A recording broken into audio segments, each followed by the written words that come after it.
For all the latest from the world of motoring, hit that subscribe button and stay connected.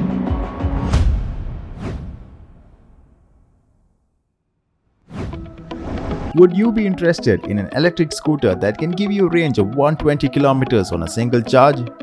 The Himo T1 from the popular brand Xiaomi promises to do just that.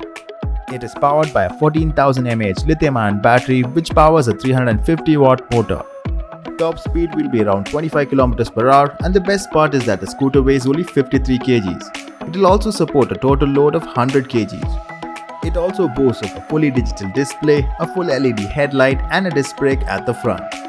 The Himo T1 can also be used with the pedal either along with the motor or as a standalone unit in case you run out of charge. The best part is that it has been unveiled in China with a price tag that converts just to about 31,000 rupees.